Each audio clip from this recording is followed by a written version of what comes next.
Gone to the glow.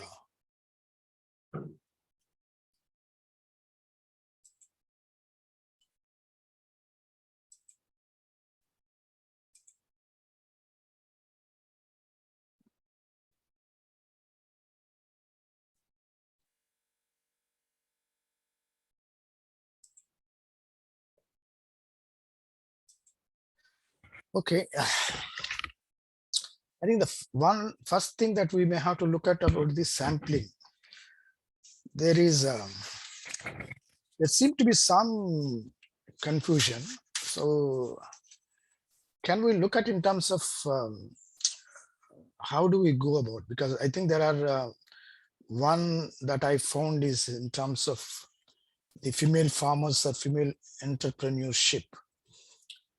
That who are they, and are, let me find out in terms of, have we done these skills training as an alternative or as a supplemental?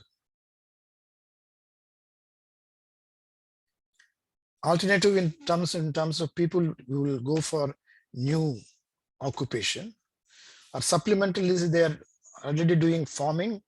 This will only add to that. How did we actually conceptualize?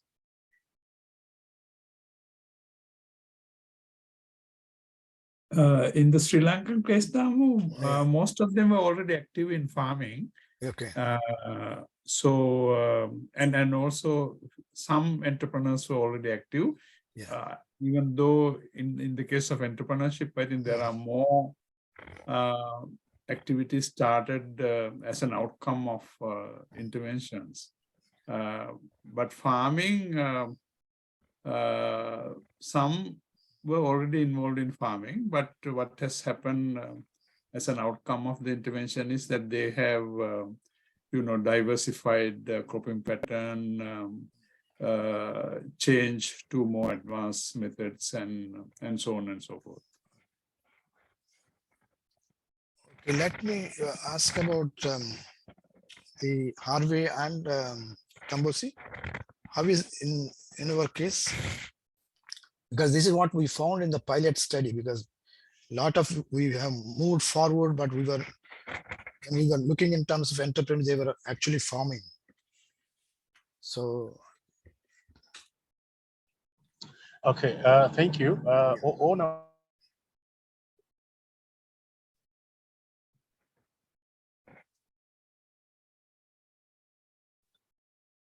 yes, Harvey?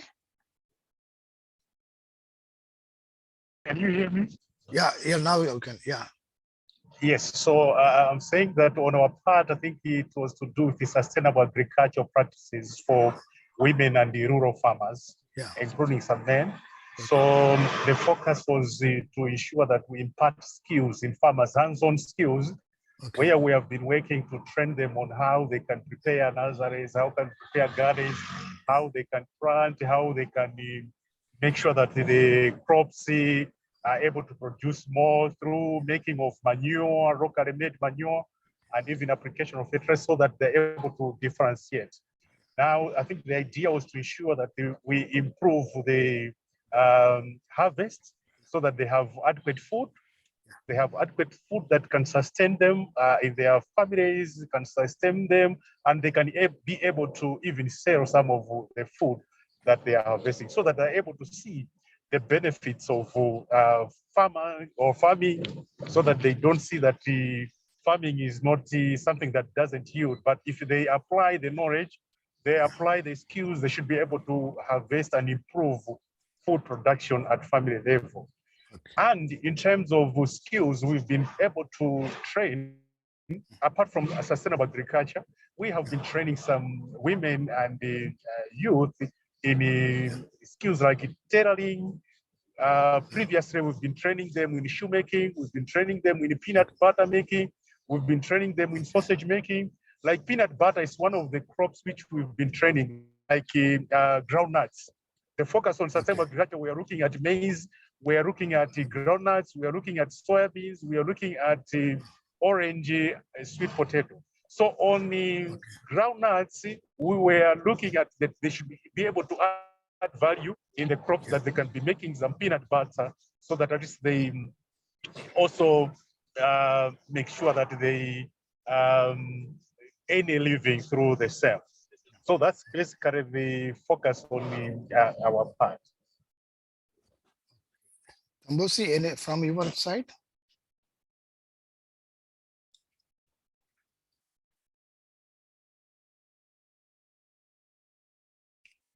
Tambosi?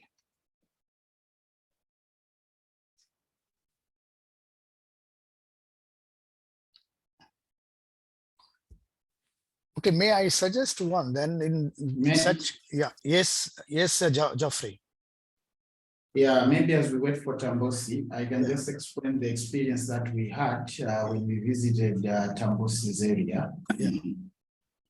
Yeah, what we noted was that from our interaction with the female entrepreneurs, predominantly the females are farmers I think by default.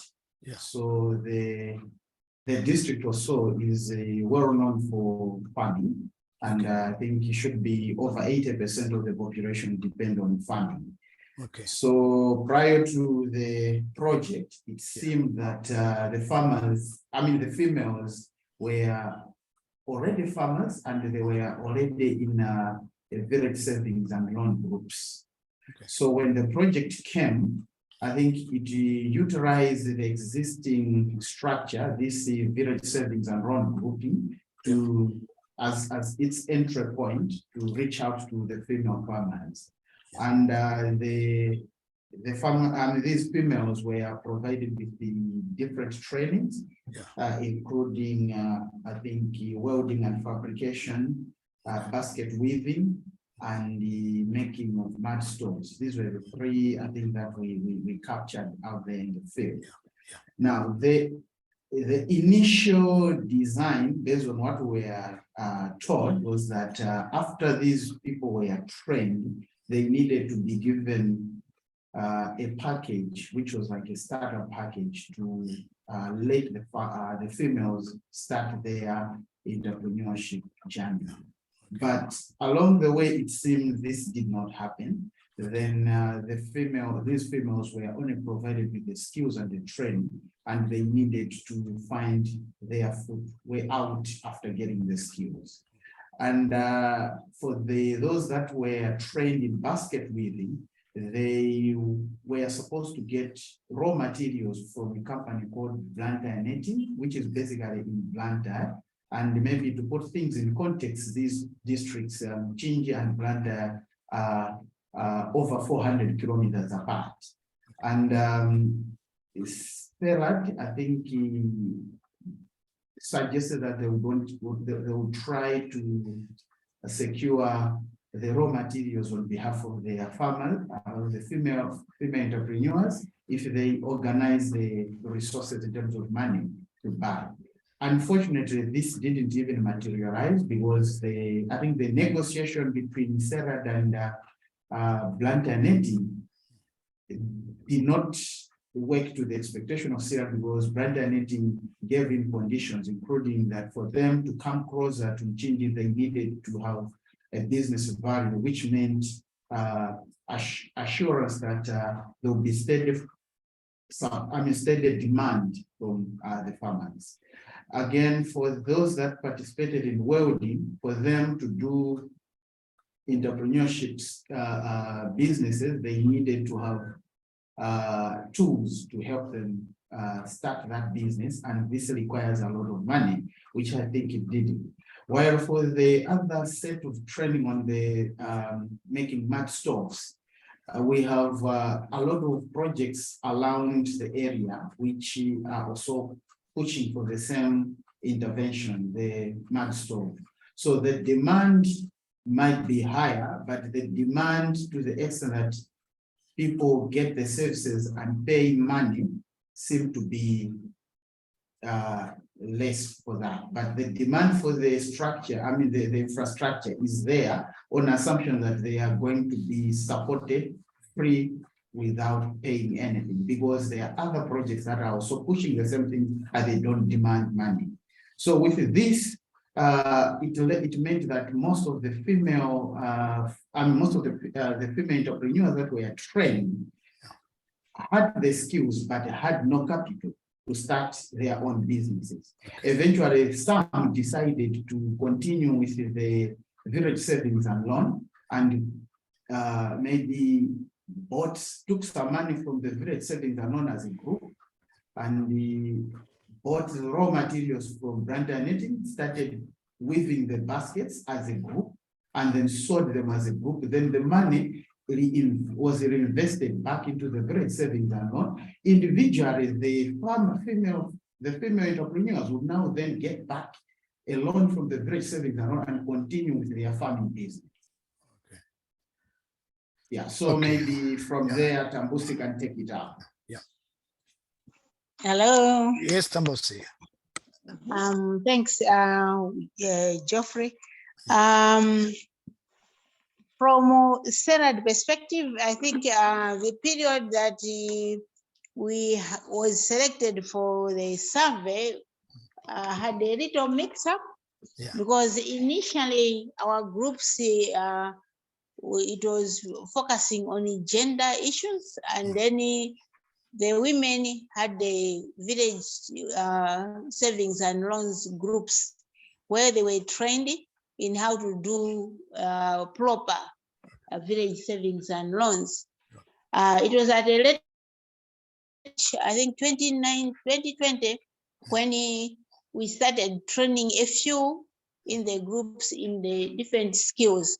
So I think some of the people knew about the village savings and loans more than the entrepreneurship related to the skill building.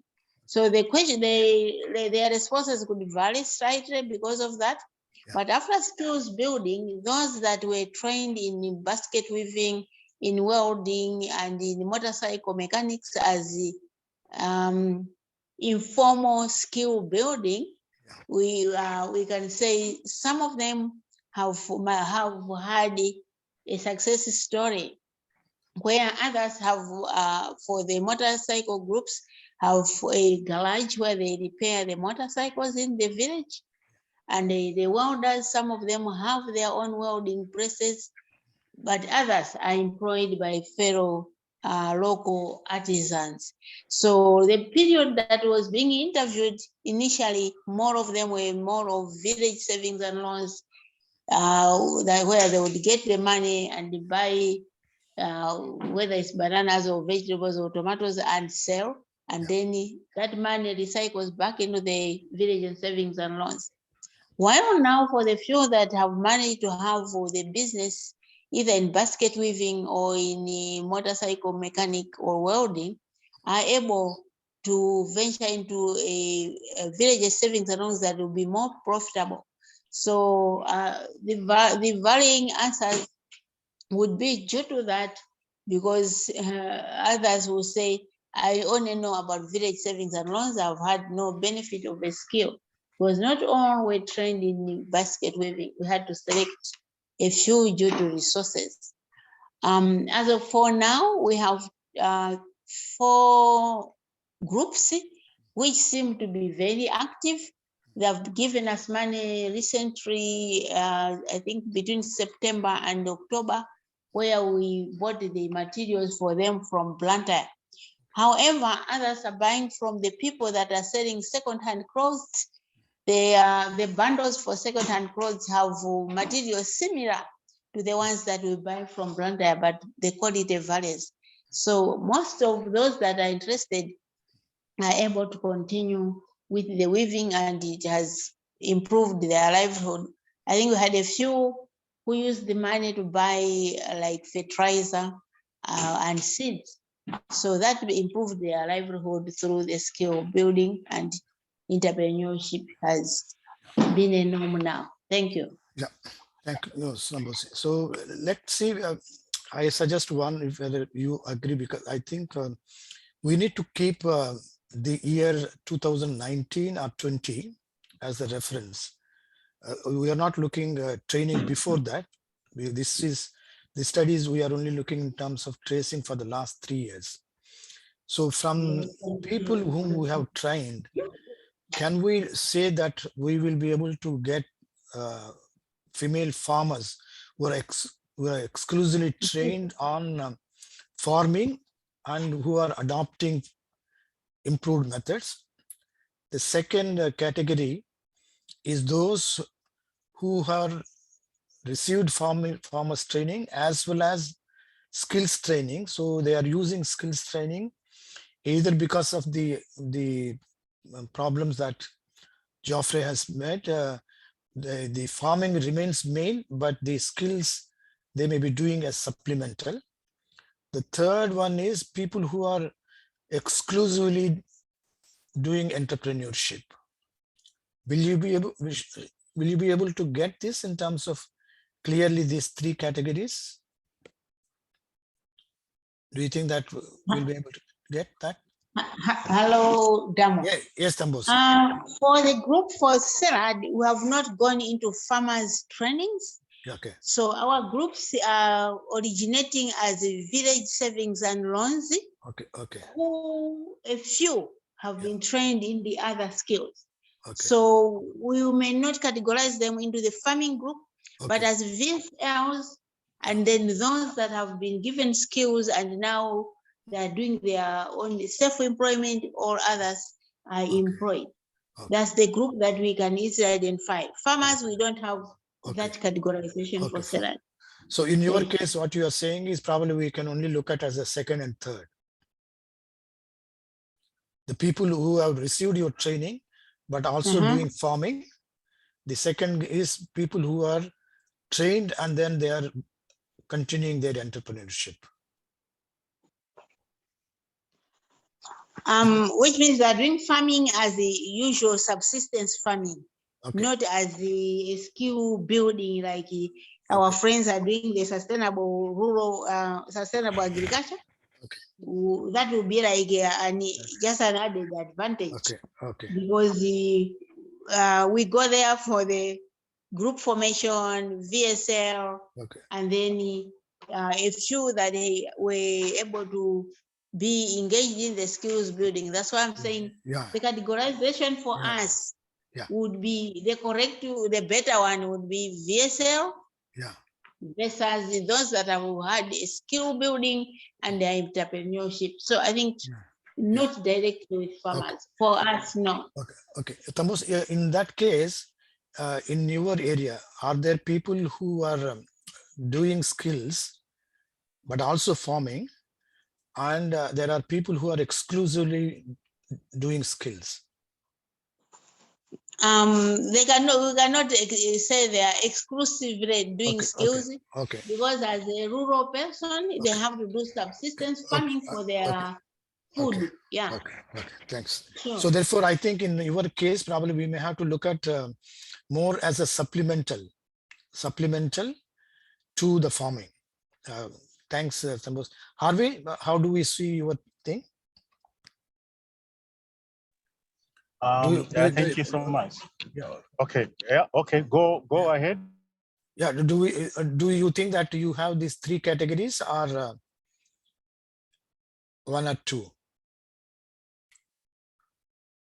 Because you said that you were.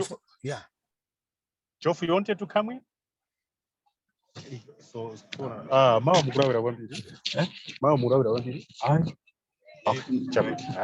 no. Yeah. Okay. Maybe yes.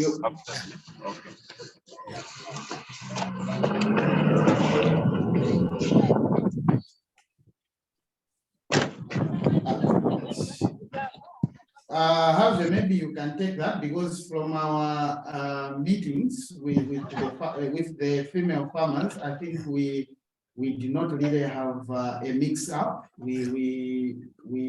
The people that we met happened to be farmers, and we got information related to farming. Regarding the other part, maybe Harvey is better placed to respond on that. Where we had maybe a mix-up was from Serad beneficiaries, where we really interviewed people that got the training, but the challenge was now utilizing the trainings. There were other challenges that hindered them from utilizing the skills they got at a personal level, but at a group level, we got some information from that.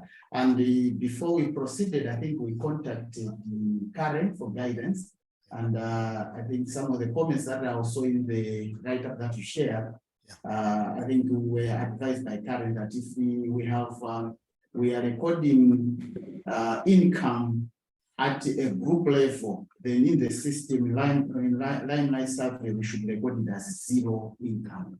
So maybe that's the comment I can make, but maybe it will be it will be helpful for us moving forward if the three categories that Down is proposing are properly laid down, and we have got distinct categories that such that they are mutually exclusive. Thank you all. Okay. Thank you, Geoffrey. Because since Harvey, you have been saying that your focus was more on farming. Yes.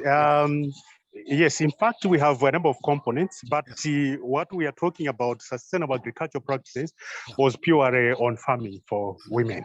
Okay. So I forgot to mention one thing. Apart from those crops that are cultivating, the maize, beans, soya beans, and the orange Irish potato, orange sweet potato, they're also into livestock.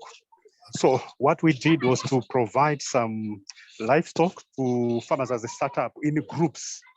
So we have 3 groups in 3 traditional authorities. So each group was given 3 piglets, 2 females, and 1 male. So that when they multiply in groups of 10 to 15 people, when they multiply, they should be able to share amongst the group members and the families. And this has happened, and it was working quite well. That even as we are talking, most of the group members, the piglets have multiplied and they have shared. So that's quite something that is really improving their lives and livelihood as a family. So I think that's I would say, or to add. Yeah, is that as a supplemental to farming, Harvey?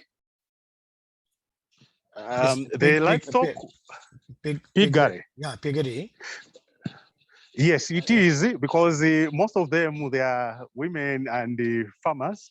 So apart from what they do, like the family, of course, some apart from some, they are also into other businesses. But primarily, we are focusing those that are into family, because in Nchinji, as indicated by Geoffrey and Tambos, it's a farming district. So most of the people, they rely on farming, so that at least they can, for food and what have you. Of course, some, they do go do other businesses, but primarily they find that they are farmers.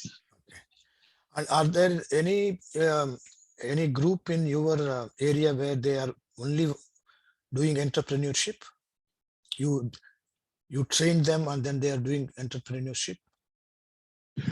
Of course, we have a group that we had trained in the past, like in 2021, which we were training them in how they can manage their businesses and so that they improve their livelihoods, and also if they can get organized to access loans.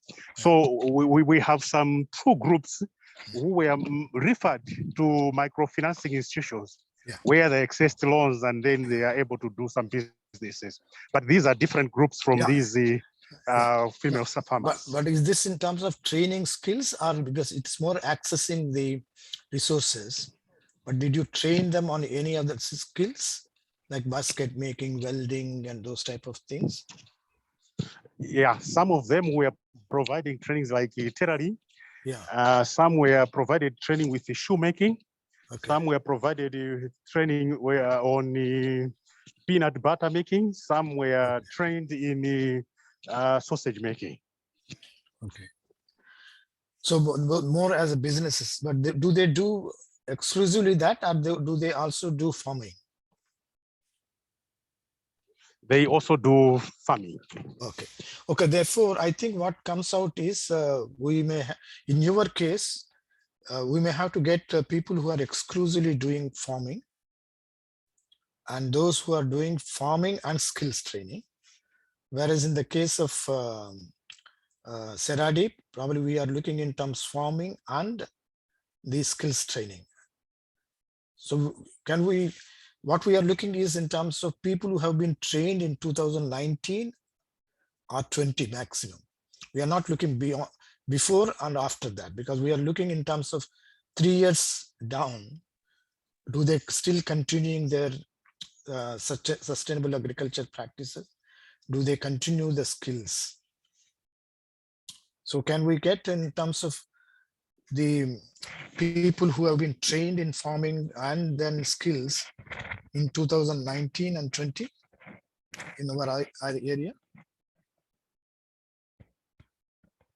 Okay, like in our case, the project with the Commonwealth of Learning started in 2020. I think you came to Malawi. I think it was 2019. Yeah. And the projects, projects started in 2020. Okay. I think that should be around August, September. Yeah, thereabout. Okay. Yeah, but still, we still have those people. Okay. Some that were trained, and they are there that can still be traced. Like, for example, the farming that we are doing, is still continuing, though maybe now our focus is on girls inspire education, but those groups, they're still there. We've managed to sustain them, and we encourage them. And even the livestock is still revolving, people still benefiting. So they are still there. We can still identify. Yeah. Okay, let's see in terms of, let's keep 2020. And then which means we may get 20, 21, and 22. Okay. Hello. Yes, Tambosi. I think, as I was saying, for us, the first group of skills building was in 2021. This was a contract that started the end of 2020 to 2021. So we had the first graduates in September 2021. So that's why I was saying previously people knew about village savings and loans because we taught them how to do the village savings and loans that would be beneficial, and they did business management. But in 2021, that's when we did the skills building. Okay. That's Girls Inspire. Yeah. So before that, you didn't train in skills, Tambosi? No, we didn't. We did the VSL management. Okay. Yeah. Okay, let's take in your case 2021. But in which case, what you are saying is you will have people who are trained in skills in 2021, and then we will have to trace their thing whether they continued in 2022. Whereas in harvest case, in 2021, they graduated in September. We will have some stories of those that have managed to do either self-employment or they're employed. And then in 2022, we graduated the second set of welders and motorcycle. No, but Tambosi, let us only concentrate on 2021 because we would like to trace whether they continued in 2022. So we'll focus so we'll take people. the cohort of 2021. 21, yeah. So and in harvest case, we'll take 2020. And so in your case, it's only skills training, Tambosi, whereas in harvest, we look in terms of farmers and farming plus the skills training. So let's look at the WDC. So will you have all the three categories, Chandy? Or excuse me, sorry, Dam. Yeah. So you're saying for us it will be 2020? Yeah. And then I don't know if there is that possibility to, because if the project started in around September 2020, it means it continued to 2021. So I don't know if we can go, let's say, to from 2020 to say maybe July 2021. Yeah, is but that possible? No, but Harvey, because since you have trained in 2020, yes, we'll only take those people whether they have done in 21 and 22. We don't look at 20. We look at those whether they have done in 21 and 22. Okay. But we'll take those people who have been trained in 2020. Okay. Thank you. Chandy? Damo, I think Yeah. Chandi. Okay, she's Yeah. there. She's Yeah. there. Go ahead, sir. I will respond to you after you.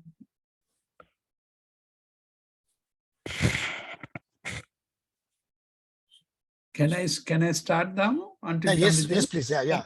So I'm Yeah, just looking. actually, taking from- the yeah. three categories you mentioned can be Yeah. clearly separated in WDC project. Okay. Only thing is there is a regional difference. For instance, actually the project operates in 3 districts: Okay. Kandy, Nuwara and Matale. Okay. In the case of Kandy, the predominant group is entrepreneurs. Okay. The smaller group is farmers. Okay. But they are located in one small region in Kandy district. But Okay. if you take Nuwara district, the majority are farmers. There is a smaller number of entrepreneurs. Okay. In terms of defining the universe, the initial problem we had was, there were people who had initially joined and dropped out halfway through. And also there were people who joined, halfway through and continued. And then the advice we got was we concentrate on people who were with the project from the very beginning right up to 2022. So that restricted our sample because if you take in their database in the Kandy district, there are about 3,500 participants. But if you actually select those who were with the project from the very beginning, it came down to about 400. Okay. So that was where our problem. And then what you suggested is that we change the sampling procedure because in Kandy the farming group is small. So you cannot actually do a cluster sampling of farmers as you suggested. But I had a discussion with Chandi, and Chandi can also explain it a little bit better because she knows the area. Perhaps we can, what we can do is select entrepreneurs from Kandy and farmers from one small region in Nuwara district, and find those who engage in both districts. But this will mean that our travel costs will be a little bit higher because then we have to go to the next district, Nuwara.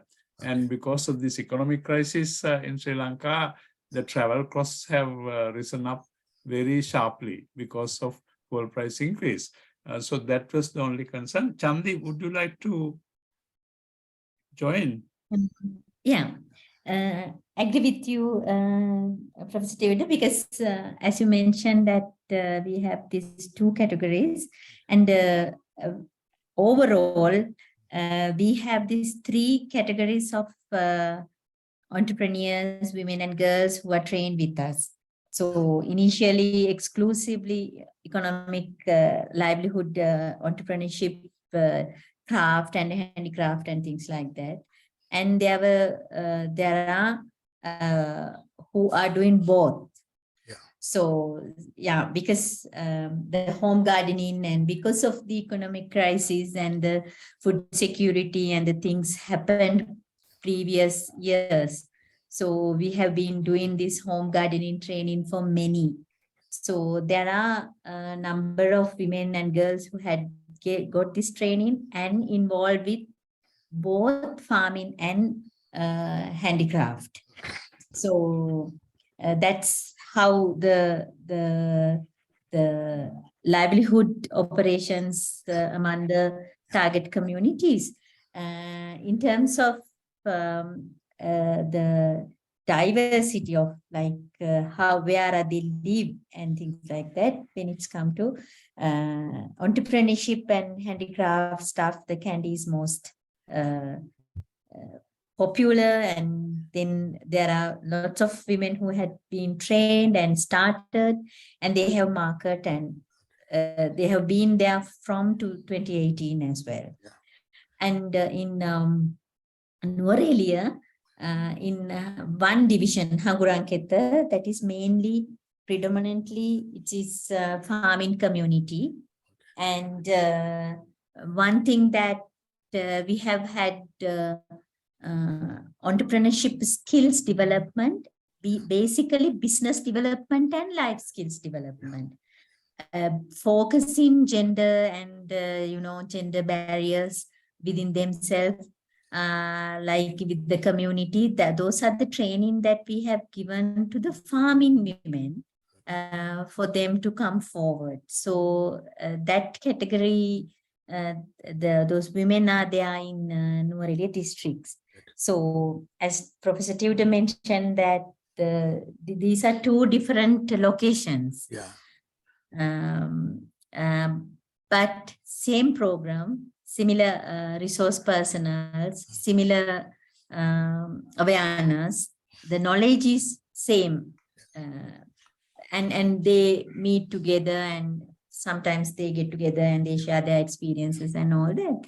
So I think, but we have been discussing with Professor Tudor, like whether we can take farming communities, farming women from Nuwara, that particular division, that will be, like more, we can show our results and also see the differences, how the training impacted their lives. Yeah.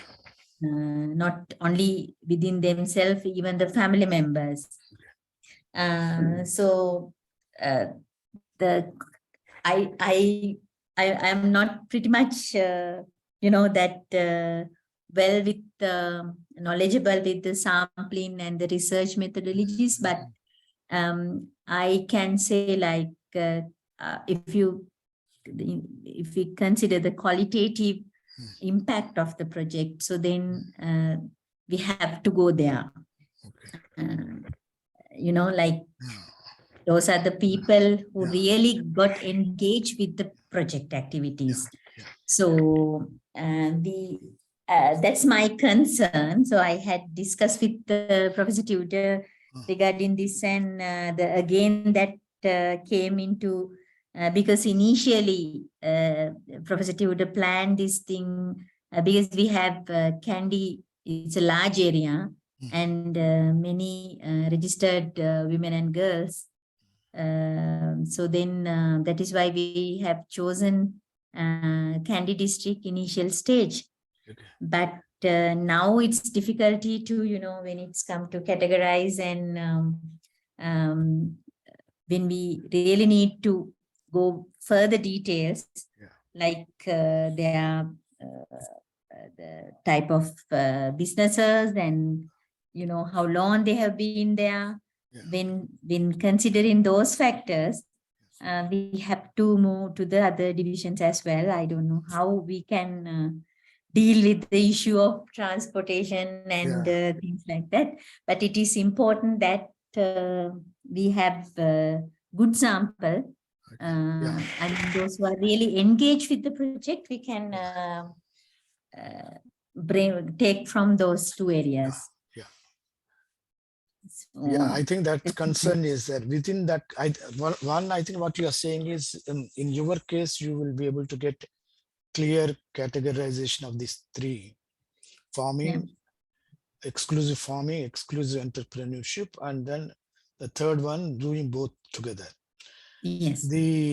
I see, if it is going to cost more, I don't know how easy it is to go back to coal on revision, because there is a lot of procedure within that if there is a revision needed. So what is the best solution that probably you and Tudor could look at it? But I think what we are looking is that it would be ideal to cover all the three categories in your case, since you have all of them. Yes, I think ideally we should be able to get a good sample from each of these categories. And one issue we have is sampling frame, because the database, computerized database in WDC was initiated in March 2020. So we don't have the situation prior to the start of the project. And also the database doesn't have like these categories are not clearly identified in the database. Who are the farmers, who are the entrepreneurs, and who are the people doing both. So we have to basically go to the field and find out what they were doing. But we know as a general rule there were more entrepreneurs in the Kandy district and more farmers in the Nuwara district. So accordingly we can probably cover at least one section of Nuwara district to cover farmers.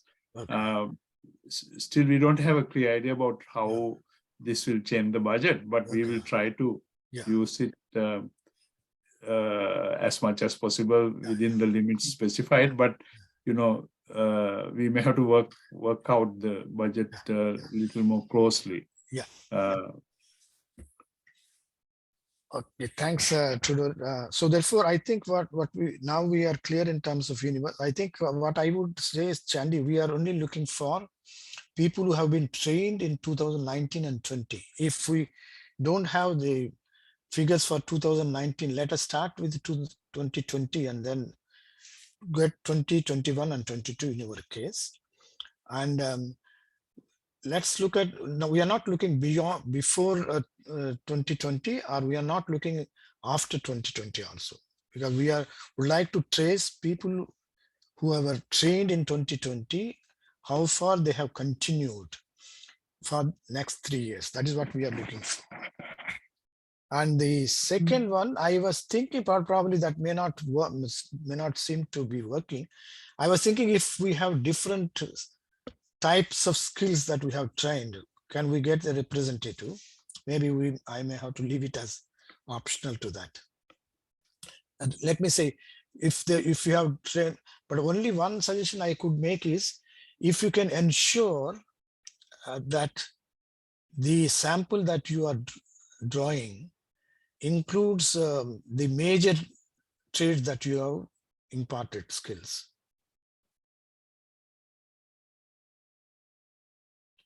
Suppose if you have done 10 different skills, whichever are the predominant one, if you can include them, that would be helpful.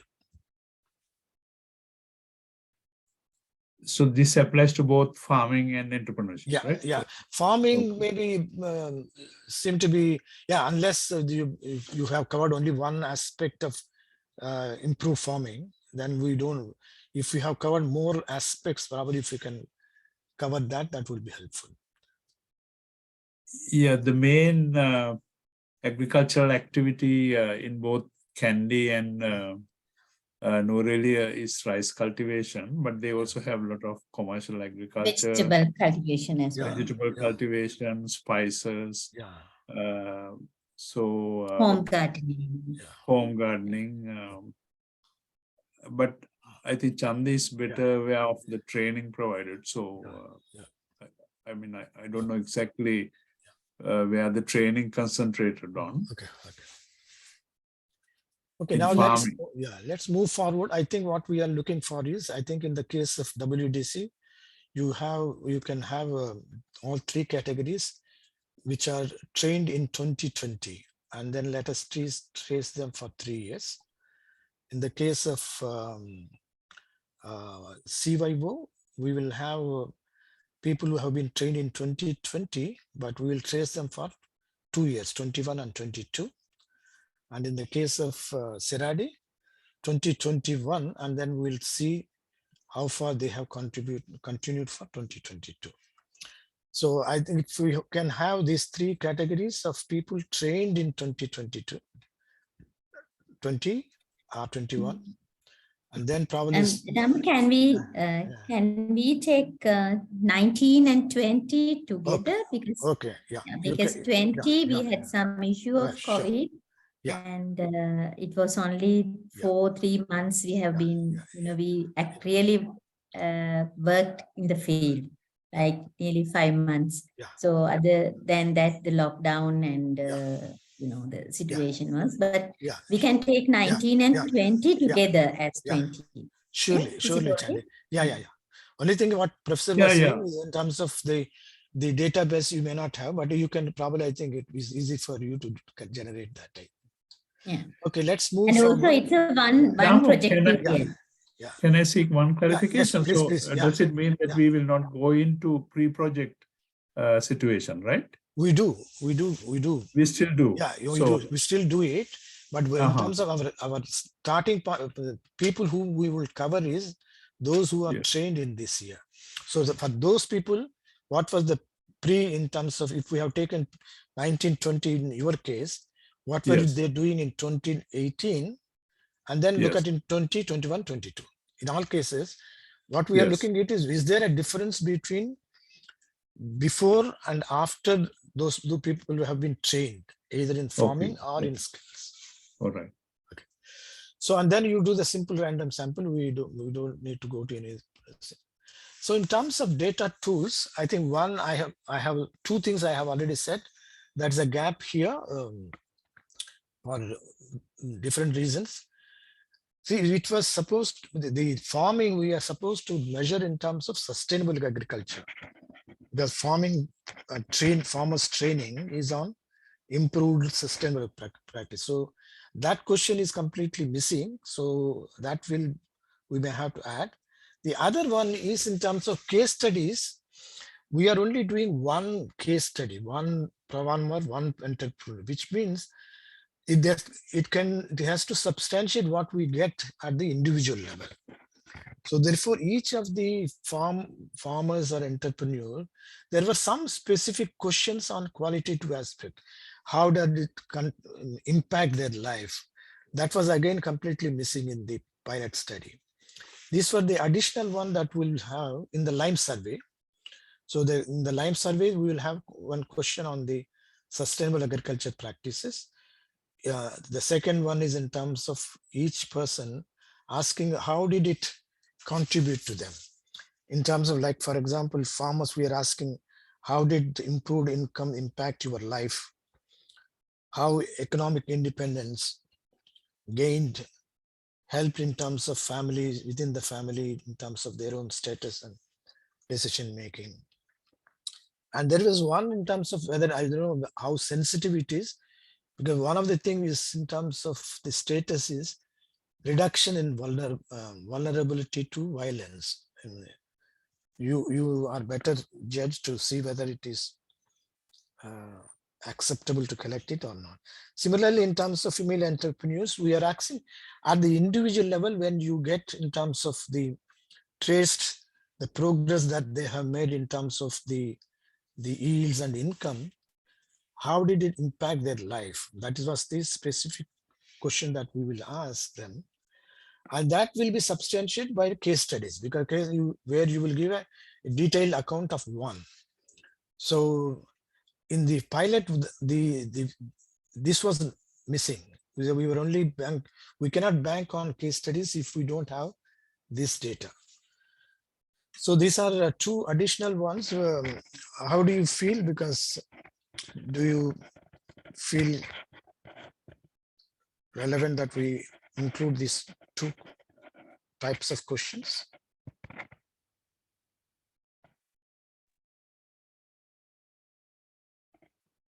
Can I come? Yeah, yes, please. Yeah. Go ahead, Sir. Okay. I think they are both very relevant, and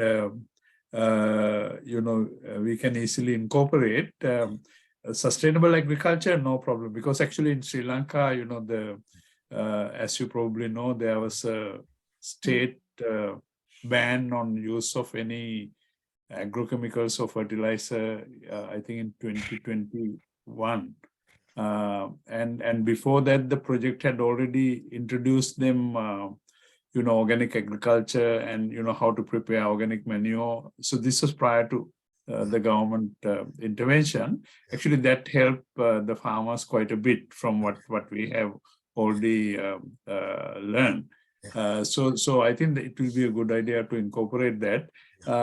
Only I have a little concern about the violence issue because whether there will be reporting, reliable information about violence from the line survey. From case studies, probably you can get some. I don't know, maybe Chandi can add this because people are generally reluctant to talk about violence as a personal experience. So I'm not sure whether we can get valid and reliable information about violence from the line survey. Okay, then if in such is the case, yes, Chandi?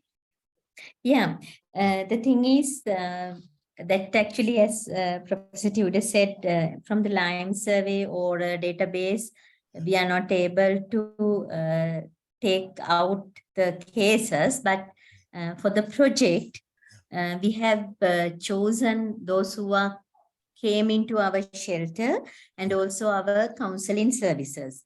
So we know who they are. Then for the case studies, what we can do is we can choose someone from that category. So that basically the counselor and the project officers, they know who are those people. So then those women, so then we can take from that category. But Professor Tudor can't see them from the database. Okay, let's move. I think let's not ask them at the individual level. But I think what Professor was saying, maybe in the case study, we can deal with that. We can include it. So then what we are saying is, can we look at in terms of how did the improved income impact their life? How economic independence gained impact their status and decision making? And what constraints? Can we include those things? In the line survey, right? In the Lime survey. Yeah, in the Lime survey. Yeah. I think we could.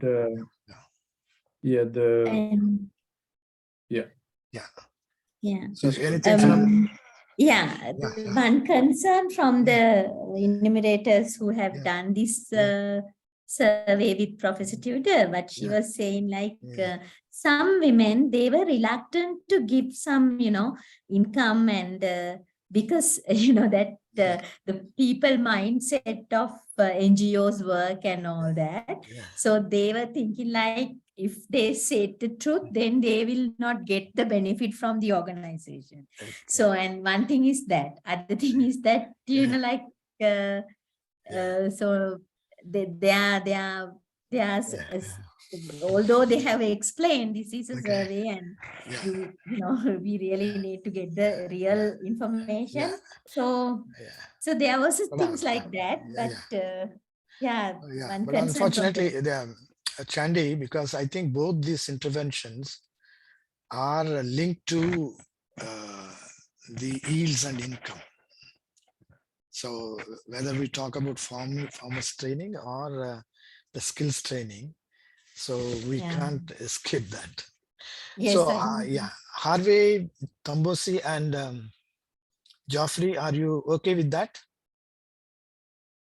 Okay, if I may come in first and my colleagues will come in later.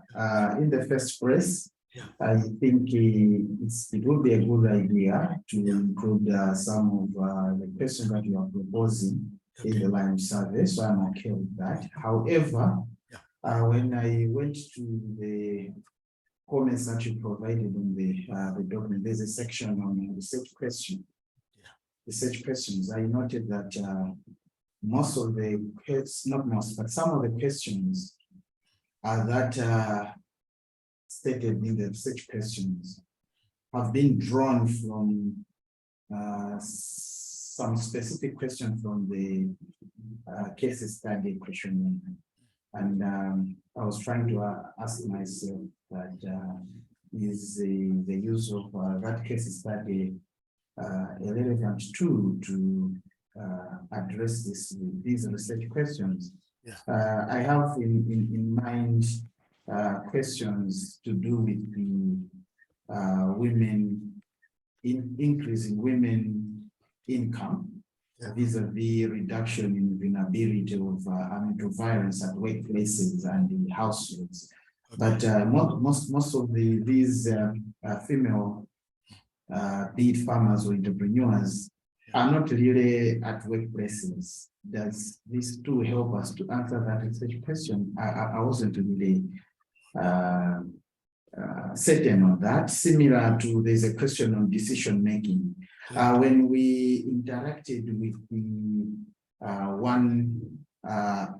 one officer from one of the two partners that are working with, they also mentioned that their experience, one of the challenges they experienced was that when it came to women trying to claim possession of property, it affected some marriages badly. There were some marriages that this didn't even go well. The husband thought, okay, you've now come here to start claiming things, therefore you can pack your things and go.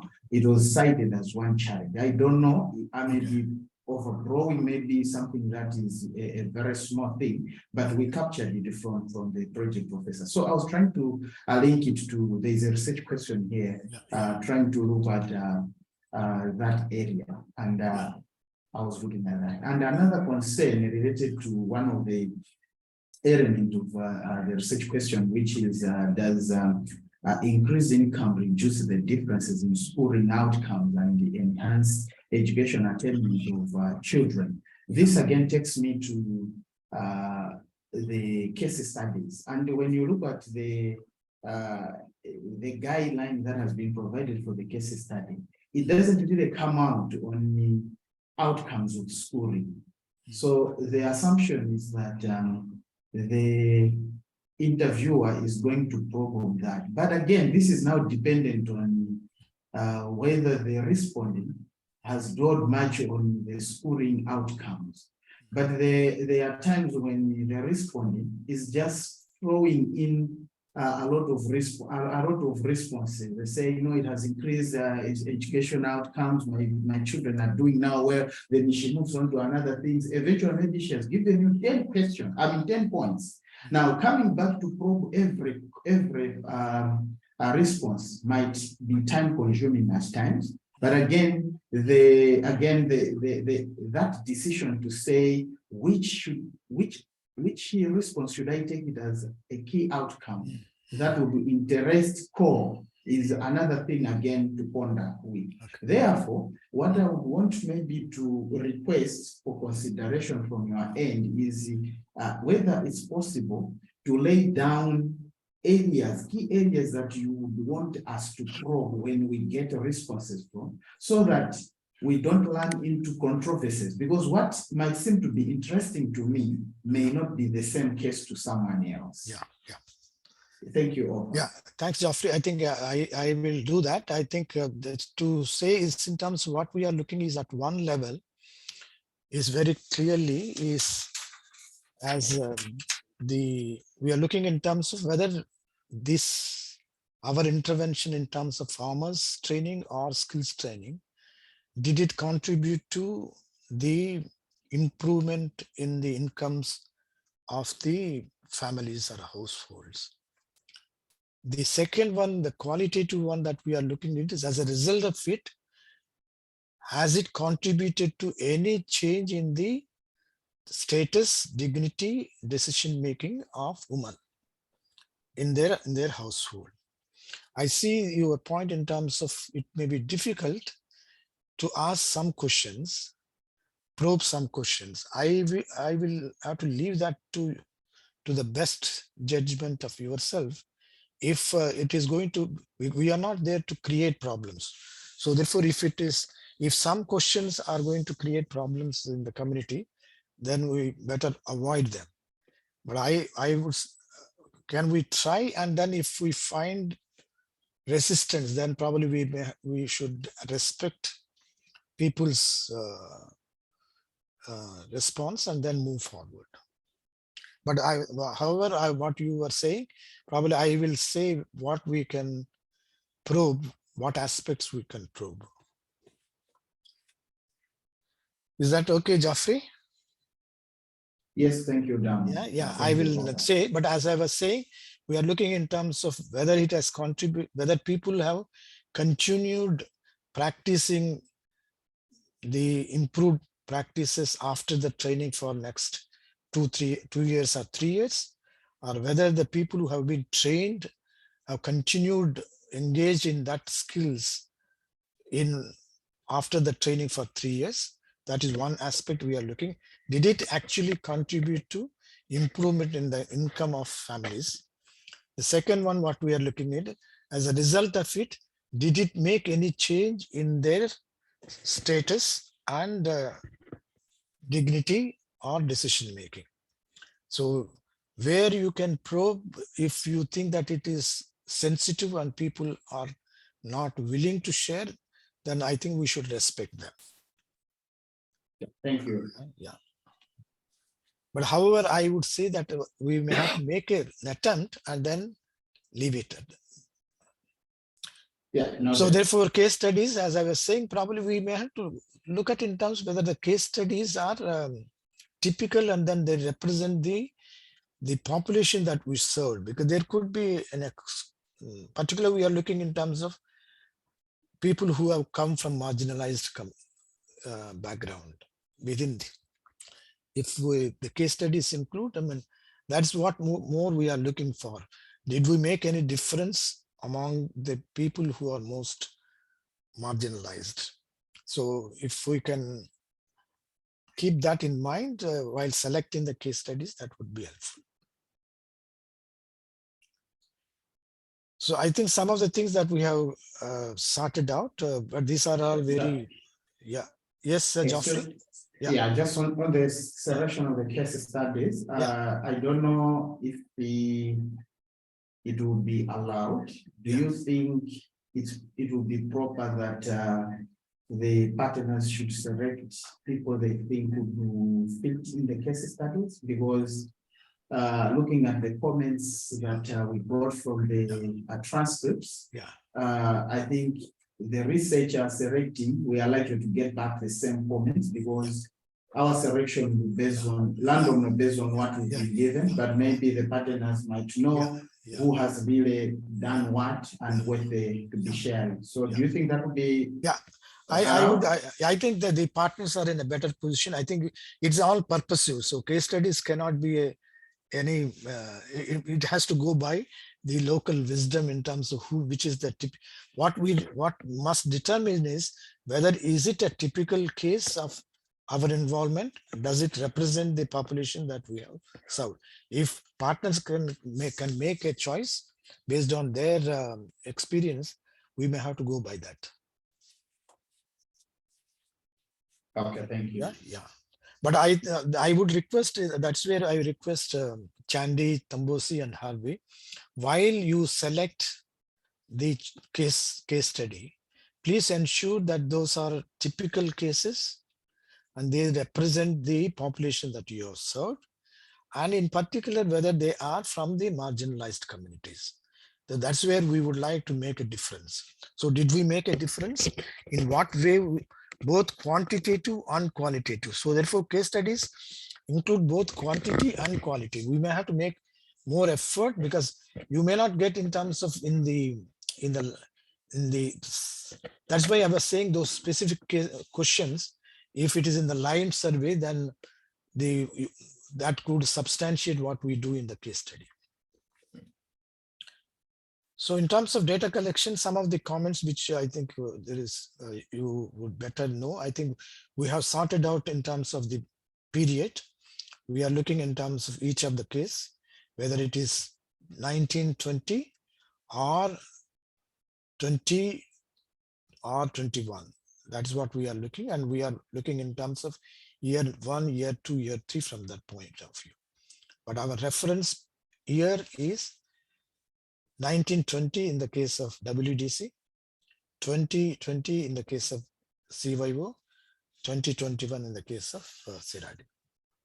And I was saying in terms of local measurement, if you can convert that into, because this is an international study, so local measures at our level, we will not be able to see what it means. So if you can convert into the more acceptable standards.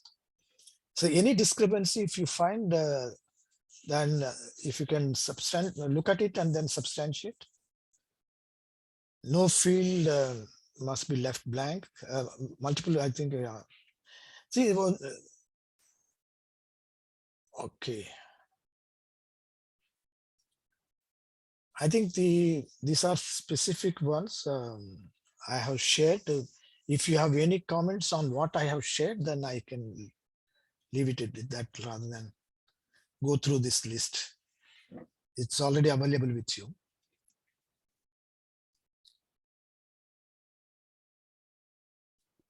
Maybe just a short question on the past slide. Which one? Just the previous slide before the one we are bringing now, where you have the year. This one? Yes, this one. Yeah. No, not this one, the other one. Not the data two, the other one. Yes, this one. Yeah. Data collection. Yeah. Not the case study. Anyway, but anyway, I'll just ask my question. Okay. On the year where you have year 1, year 2, year 3. Yeah. In the pilot, these years were divided into 3. Yeah. So like 3 seasons. Yeah. So my question is it still applicable that for an entrepreneur, we still have to record 3 times the income that has been generated, considering that at a quarterly basis or so, we are likely not to register much improvement because of maybe like in the case of Malawi. And even for farmers, we usually have two seasons. There is rainy season and the dry season, where now farming is done through irrigation. Yeah. We noted where in some cases when 3 seasons were recorded, they were recording backyard gardens as another season, even if it is in the season that has already been reported. Do you still that is still relevant that the year should be divided into 3, or we can, for Malawi's sake, maybe we can consider two seasons? That's left to the local. We are looking in terms of each year, and I was taking the maximum 3 seasons, but you can go into, if there are only 2 seasons in your case, you can only look at two seasons only. Okay, thank you. Yeah. And certainly in terms of, we are tracing for 3 years, which means the only people who have been in your case, people who have been in 2020 in CYO or 2021 in Seradi, only those people we are tracing. We are not tracing other people after or before. So the other challenge which, the other question which I also have, thank you for the clarification test, related to one of the comments that is in the write-up you sent us, is on the recording on income and the yield for those crops that were not sold. I wanted guidance on that, in the sense that we made some incidences when the farmers would be, for example, maybe this is irrigation farming and they cultivated maize. So every day they'll be going to the field to harvest maybe 2 or 3 corns, they cook, they eat, and by the end of the season, all the maize is gone. So this person can't even quantify how much this person harvested. Because today you go there, you harvest 2 corns, tomorrow 3, the other day 1, and then it's done. Now the question is, how do I quantify that yield, and how do I quantify in terms of the income from that you did this thing was eaten. So Geoffrey, we may have to keep, because we need to go by what people are saying from their own thing. Whatever is there, they will be able to estimate. We don't need to doubt that estimate the volume of that. So we may have to take that, because we are not there to measure what they have done. But if they can look at in terms of if they have done 2, 3, 4 like that, they could come up in terms of what, according to their estimate, what would be the total volume of that. And you take that and then you convert that into the monetary value. Okay. Yeah. Okay. Yeah. Because we are not experts. That's where we may have to depend on what people are saying. See, unfortunately, the ideal is in terms of if you do this in progressive thing, which means every year we go and then do it, then the possibility of getting accurate data is greater. But now it is a retrospective. So we are going back, because we are now already in 2022. We are asking in terms of what happened in the last years. And I was good that both of you looked in terms of going back in terms of from now on back, which is a good approach. You can look at different milestones, and still in terms of these type of things where it's not easy to measure. I think we need to leave it to people to say what do they think. Sometimes they are conservative, some people may be overestimative, but in the sample that probably it will even out. Yeah, one more follow up on that one. Let's say I'm asking someone the yield for 2020, and I have estimated what the person has estimated what they ate for that 2020.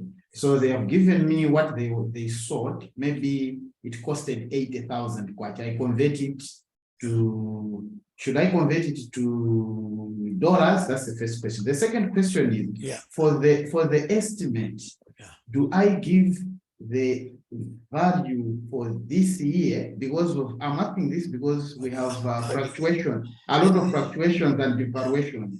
So I may not remember the value, the exchange rate for maybe 2020, the time this person ate. So do I give the current value based on the current exchange rate, or what rate do I use? I think this is a good question. I think, well, I will go by your thing, because if you think it's easier to take from now, probably we can look at in terms of converting here based on that. You can go by the current value rather than go in terms of what would be that in the early years, because it requires a calculation. Let's go by the latest one. And then when you are referring to that year, probably then we can calculate. That's should not be an issue. Okay.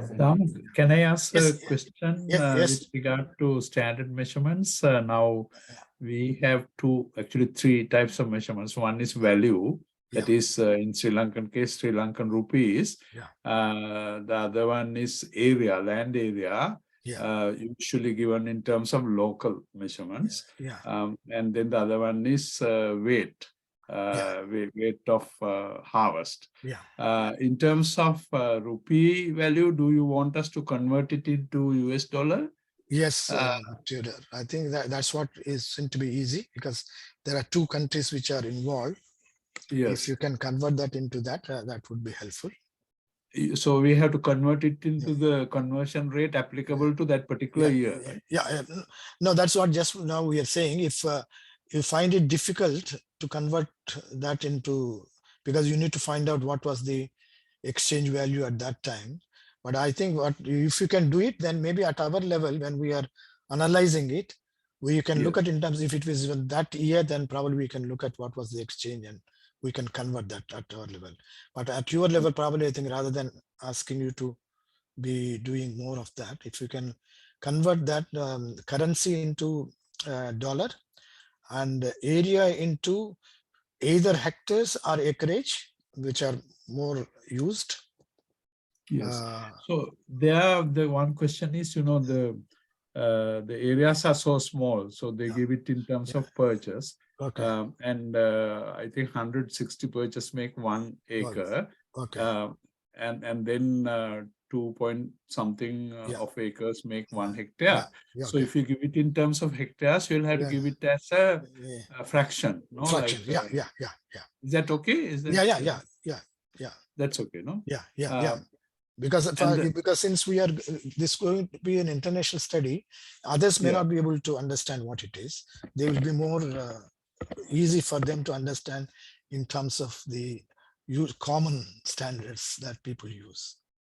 And in terms of weight, we go by kilos or pounds? Kgs is Kgs. I think kgs is seem to be at least in terms of both the countries that seem to be common. No? Okay. Thank you. Okay. Any questions? Any more questions?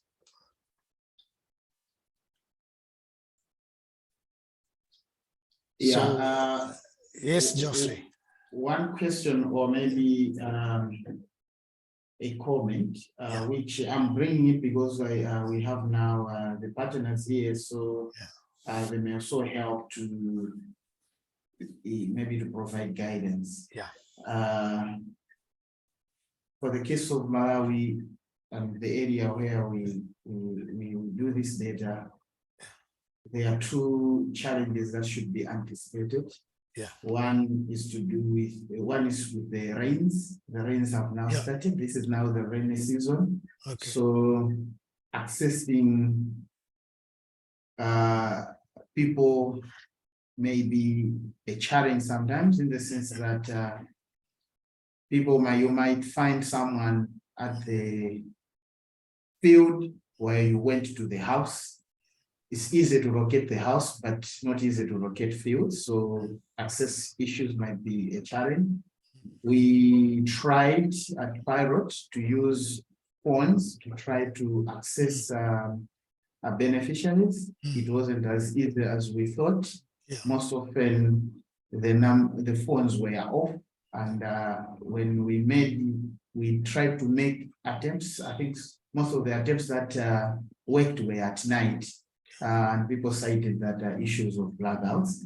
And the other challenge is to do with some beneficiaries were requesting refreshments when we meet them.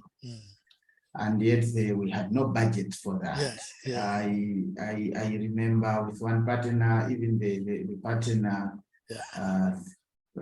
thought because people would have to be waiting for you, leaving a lot of things. So maybe from the humanitarian grounds, maybe a refreshment would have been helpful. I don't know, in the event that this is still an issue, how do we proceed? Because when I brought this issue with Colin, that's why Colin suggested maybe can you try accessing them using phones. So I don't know if there is a way out. I think both are challenges. I don't know there are easy answers, Geoffrey, because for the first one you may have, the second one there are 2 different perceptions.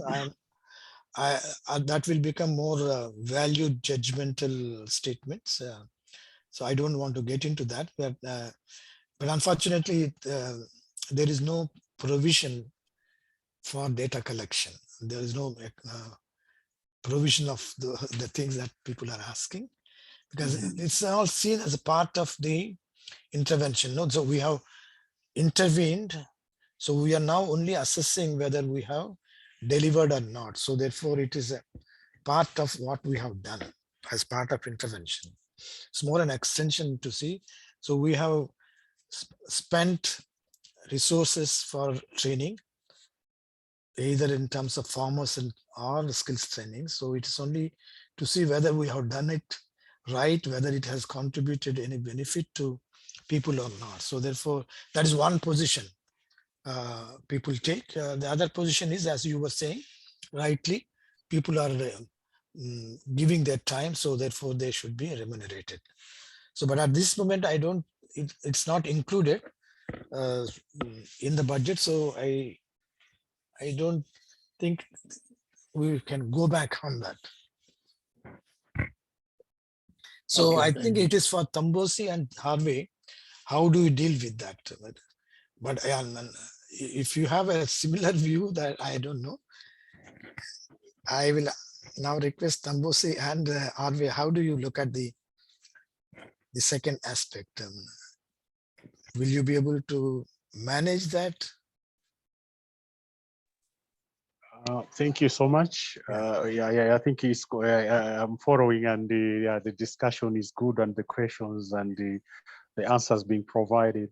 Yeah, for the second part, the first part, I think it's natural. It's something that really can happen.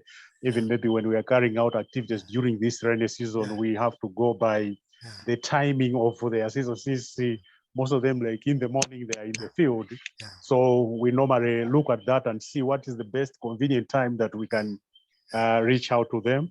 I know about the rain in terms of the roads sometimes becomes difficult to be accessible, but it's something that we can always find some best alternatives.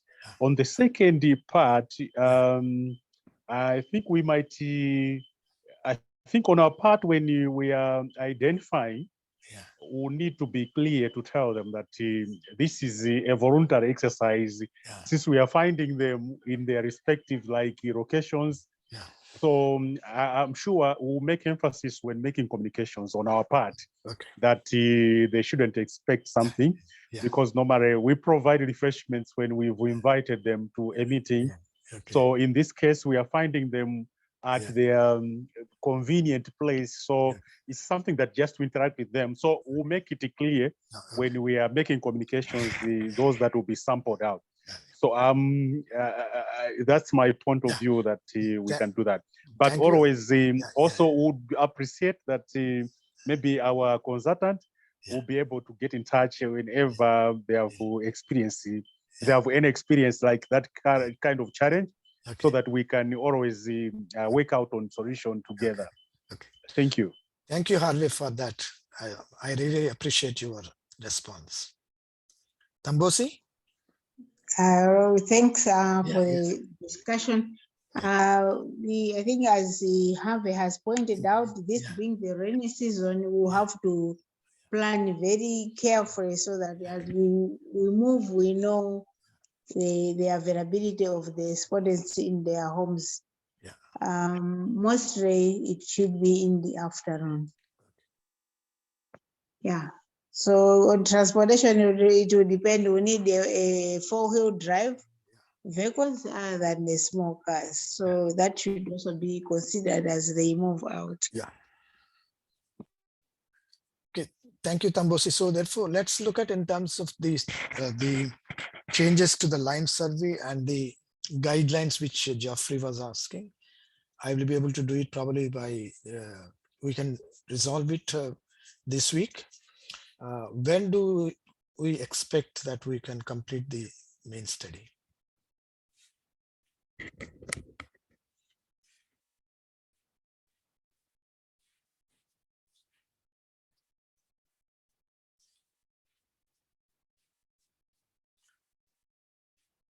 Professor Tudor, yes.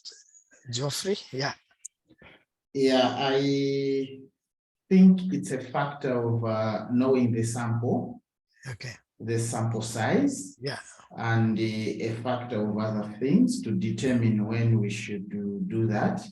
Why I'm saying this is because we have restructured or redefined how the sample size should look like. Like for our case, we have, I think, three cohorts that are supposed to be considered, where we have farmers only, farmers plus some skill-based, and then we have skill-based on. So the numbers that we get, and then taking that 30% would determine. Because, for example, if the whole sample size totals to 20, it will be very different than if the whole sample size totals to 300. So maybe knowledge of the sample size will also help. But again, you can also guide when do you want this to be done, so that when we make these decisions and we plan towards the targeted deadline. Thank you, over. We were suggesting 30%. Is there any difference on that? Sorry, 30%. If you take these three categories, within those categories, the number of people, 30% of those people? Yes, that's what I meant, that 30% would be, let's say if you take 30% of 30, 30% of 30, 30% of 30, Yeah. you reach to maybe 30. Now, what about if the 30% is totaling up to 300? Yeah. It will be again different. Yeah. So, Yeah. so the Can we the get 30%. Can we if we can we look at in terms to start with, if you find that the difference is so much, see, I would see is in terms of the maximum is what you are looking for is if you are saying 300, which means it should be 1,000. Is that are there such cases, 1,000 cases, universe? Oh, that's a question that maybe partners can Okay. help us. Yeah. Because the first time, let's say the numbers that we got from one partner, I think there were over 2,000 beneficiaries, but it was before this definition that we've provided today. Now 30% of over 2,000 was quite high. Then later on, this I think got reduced after we got some clarification. Now with this new clarification, we don't know what will be now the sampling frame look like. Yeah, I mean, my own guess will be not so much, but it will. But if there is any specific challenges, let us look at it. Like what you are saying is 300, 400, but I don't see at this point, if you go by this categorization where we are only limiting to one particular year, people who are trained in that, it should not be such a huge one. But if there are for any specific reason, if there is lot, then let us look at it. But to start with, let us have that as 30% and then move forward.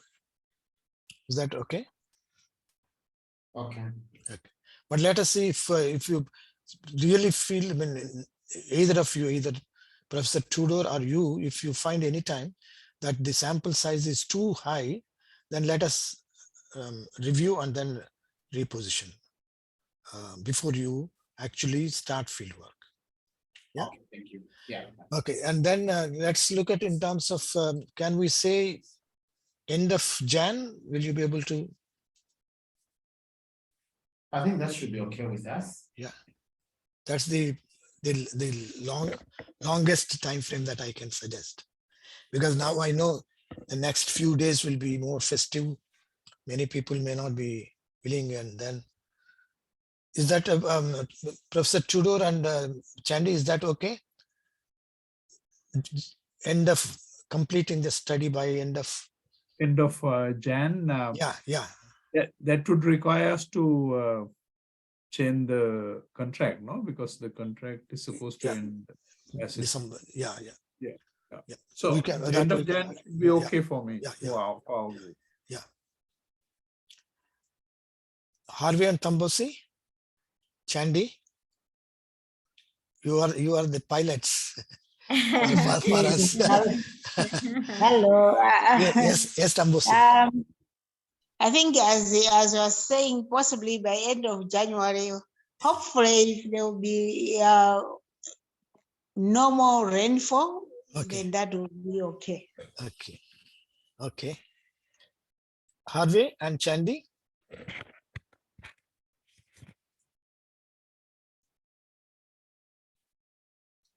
Operation to him to conduct the survey. Chandy, you have a nice smile, Chandy. Thank you. So what's your view? Hello. Yes, Harvey. Harvey and Chandy is saying. Chandy.